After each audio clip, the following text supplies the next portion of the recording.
네, 다음은 지난 한 주간 있었던 부산시청 안팎의 주요 소식들을 정리해보는 주간시정 순서입니다. 오늘도 김건영 기자와 함께합니다. 네, 대통령 탄핵 선고 이후 조기 대선 출마 여부로 주목을 받았었던 박형준 부산시장이 김건영 기자 예상대로 불출마 입장을 선언했잖아요. 네, 그렇습니다. 지난주 목요일이었습니다. 박형준 부산시장은 페이스북에 글을 올렸습니다. 많은 분들로부터 당내 경선 참여 요청을 받았지만 자신의 의지와 힘이 못 미쳐 그 뜻을 받들지 못해 송구스럽다며 불출마 입장을 밝혔습니다.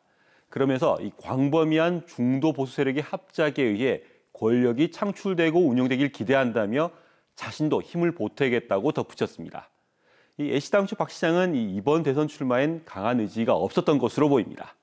다만 이 보수 세력이 극우화의 길로 가서는 정권 재창출이 힘들다는 인식 속에 이 자신의 역할을 고민한 끝에 당내 경선 참여도 잠시 저울질했던 것으로 전해졌는데요. 그럼에도 이 물리적으로 촉박한 경선 일정과 현재의 경선 방식 하에선 이 국민들에게 의미 있는 메시지를 전하긴 힘들다고 판단한 것으로 풀이됩니다.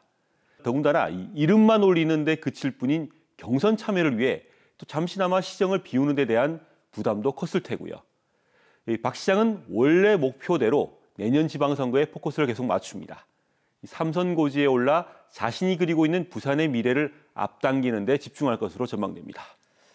네, 그런데 지난주에 박형준 부산시장이 명태균 씨의 도움을 받았다는 주장이 또다시 제기가 되면서 부산시청 안팎에 또 들썩였다고요? 네, 이번에도 진원지는 이 명태균 씨와 함께 일했던 강혜경 전 미래항공연구소 부서장이었습니다.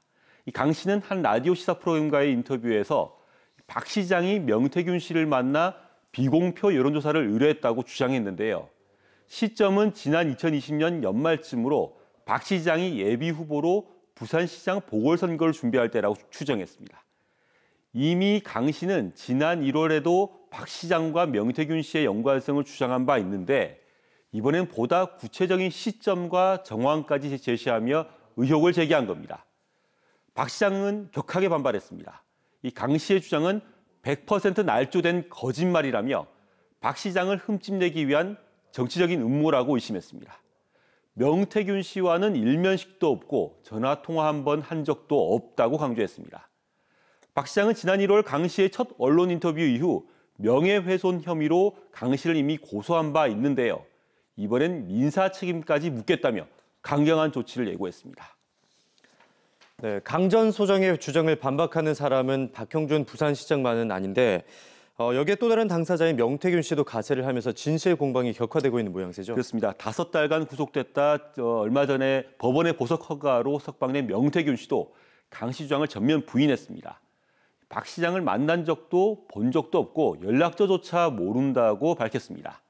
현 여권과 불편한 관계가 된 명 씨는 이 검찰 수사나 자신을 둘러싼 의혹에 대해 적극적으로 입장을 밝히고 있는데요. 때문에 굳이 이 시점에서 명 씨가 박 시장을 위해 사실을 감출 필요는 없지 않겠냐는 그런 관측도 나옵니다. 상황이 이렇게 되자 국민의힘도 법적 대응을 진행합니다. 허위사실 유포 혐의로 강 씨를 오늘 검찰에 고발하는데요. 이 강 씨의 발언은 대선을 앞두고 명태균 이슈를 부각해 국민의힘을 음해하려는 정치 공작의 성격이 짙다는 주장입니다.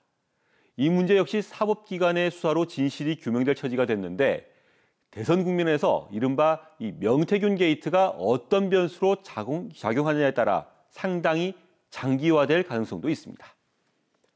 네, 이처럼 진실 공방에 부산시정이 휘말리지 않기만을 바라면서 다음 소식 살펴보겠습니다.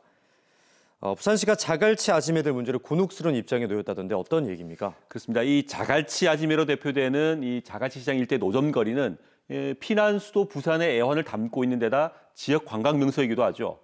하지만 도로를 무단 점유한 불법 노점이라는 점은 부인할 수 없습니다.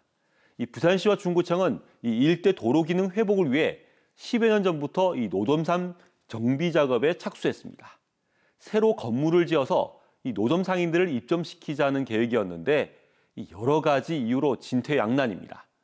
사업비 235억 원을 들여 한 개동은 벌써 6년 전에 또 나머지 한 개동은 지난해에 준공을 해놓았는데 이 노점상들이 입점을 거부하고 있는 겁니다. 오는 6월 말 개장을 목표로 하고 있는 부산시가 지난주 입점 신청을 받았는데 신청 건수는 고작 2건에 불과했습니다. 전체 점포가 220개, 입점 대상 노점상은 215명에 이르는데 말입니다. 당초 부산시는 이번 신청에서 남은 점포들은 누구나 영업할 수 있도록 공개 입찰에 붙이겠다는 그런 입장이었습니다. 더 이상 개장을 미룰 수 없다며 상인들에게 원칙을 강조했던 건데 이 상인들의 집단 보이콧을 막지는 못했습니다. 상인들은 이 월 사용료 부담이 크고 시설도 미흡하다 주장하며 지금처럼 계속 노점물 운영을 계속하겠다는 입장입니다. 중구청은 오는 7월부터 이 노점상이 차지하고 있는 300m 구간을 도로로 만드는 공사에 들어간다는 계획인데 그리 되면 이 행정대집행이란 물리적 충돌까지 불가피해집니다. 되짚어보면 이 사업 구상 단계부터 건물 공사 과정까지 이 많은 행정 난맥에다 일부 상인들의 이심까지 겹치면서 난제가 돼버렸는데 어떤 형태로든지 이번엔 꼬인 실타래를 풀어내야 할 시점이 됐습니다. 네, 자갈치 시장이 살고 또 부산 관광도 살기 위한 고도의 행정력이 발휘돼야 할 것으로 보입니다. 자, 오늘 순서는 여기까지 듣겠습니다. 지금까지 김건영 기자와 함께했습니다.